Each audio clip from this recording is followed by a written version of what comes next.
3 दिसंबर सन 1984।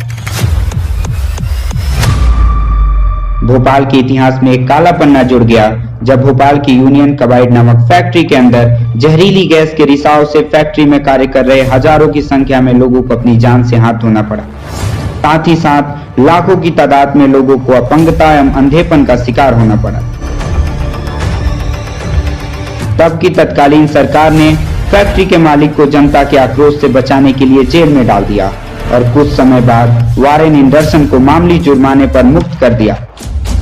Methyl आइसोनाइड के रिसाव से प्रभावित पीड़ितों के मुआवजे एवं पुनर्निर्वास की घोषणा की, किंतु आज की भोपाल गैस त्रासदी के 37 साल बाद भी पीड़ित इंसाफ की तलाश में गैस त्रासदी वर्षों में जुलूस धरने के माध्यम से सरकार तक अपनी बातें पहुंचाने की कोशिश करते हैं। हमारी टीम ने भोपाल गैस त्रासदी से प्रत्यक्ष एवं अप्रत्यक्ष रूप प्रभावित लोगों से पहले और अब की यथार्थ स्थिति जानने की कोशिश की।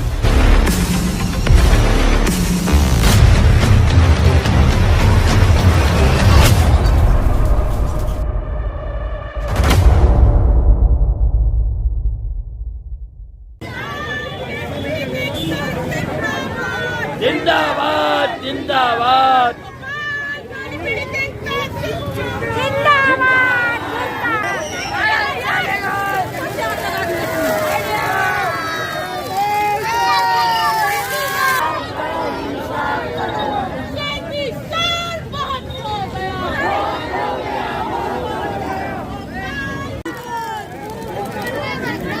कांड हुआ था, तो उस समय की आपको कुछ यादें आपके अंदर यादें क्या, जिंदगी की यादें हैं, बीमारियां हैं, परेशानियां हैं, और उसी चीज में हमारा बेटा खत्म हुआ है। विकलांग था हमारा बेटा, 20 साल का होकर खत्म हुआ है। हमने तो बहुत मुश्किलों से जिंदगी गुजारी है और अभी भी गुजार ही रहे हैं। हम दोनों मियां बीवी गैस कार्ड के शिकार हैं। उसी में हमारा एक बेटा शिकार था, विकलांग था, चिंगारी में उसका इलाज चला है 20 साल। उसके बाद वो तो खत्म ही हो गया और अब तो वो हालात हो गए कि हम लोग जिस तरीके से एक तरीके से हर तरीके की परेशानियां हैं, मुश्किलों का सामना करना पड़ रहा है। तब्दीली कहाँ आएगी, अब क्या चीज़ में आएगी, कुछ नहीं, बर्बाद हो चुकी है। 37 साल बाद भी कुछ बदला नहीं है अभी। कुछ नहीं बदला है, वही परेशानियाँ, वही मुसीबतें, वही बीमारियाँ, वही तकलीफें, हर तरीके से जी रहा है। भले उन्होंने मुआवजा दिया ज़रूर था, ना के बराबर है।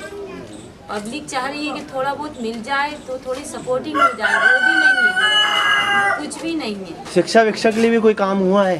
नहीं, यहाँ के बच्चों कुछ नहीं। बच्चे हम अपनी दम पे बच्चों को पढ़ा रहे हैं, अपने दम पे पढ़ा रहे हैं बच्चों को। 3 बेटियां हैं मेरी, तीनों बेटियां पढ़ रही हैं। एक फाइनल कर रही है और एक 11वीं पढ़ रही है, एक 9 पढ़ रही है। 2 बेटे हैं मेरे छोटे, एक 6वीं पढ़ना है, एक 5वीं पढ़ना है। सबसे बड़े बेटे जो थे वो विकलांग थे, मानसिकी शायरी की विकलांग थे। उनके साथ तो 20 साल मैंने बहुत मुश्किलों से ज़िंदगी गुजारी है, उसके बावजूद भी वो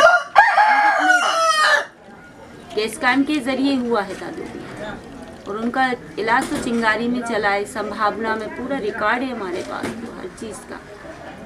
गैस कांड जिस वक्त निकला था उस टाइम में 7 साल की थी। मेरी तो पूरी पीढ़ी गैस कांड में,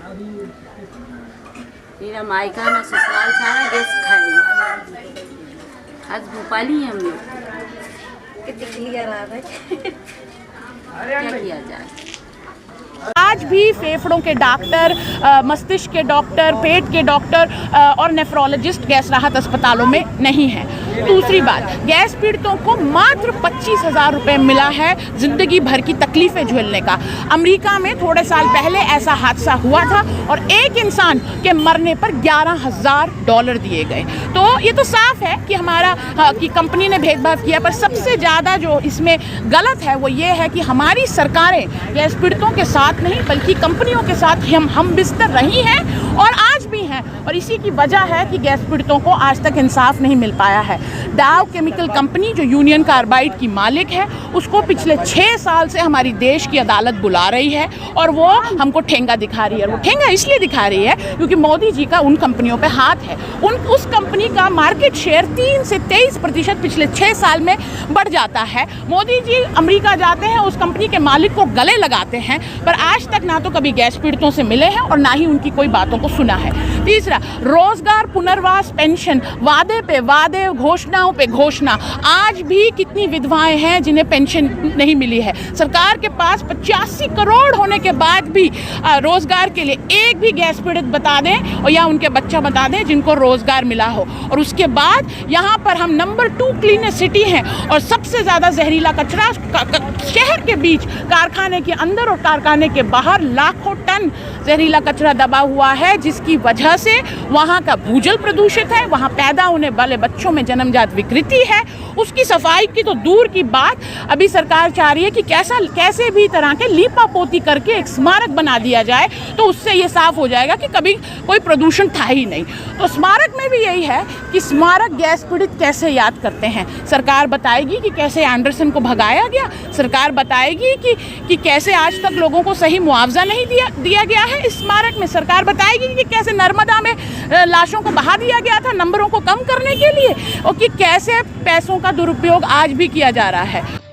सरकारें आईं और गईं, पर आज भी भोपाल गैस त्रासदी से पीड़ित लोगों की आंखें दोषियों को सजा और अपने लिए इंसाफ की तलाश कर रही हैं। इन 37 सालों में आंखें कई बार नम हुई, आंखों से आंसू बहे और सूखे, पर लाखों दावों के बीच आज भी पीड़ित स्वयं को छला महसूस कर रहे हैं।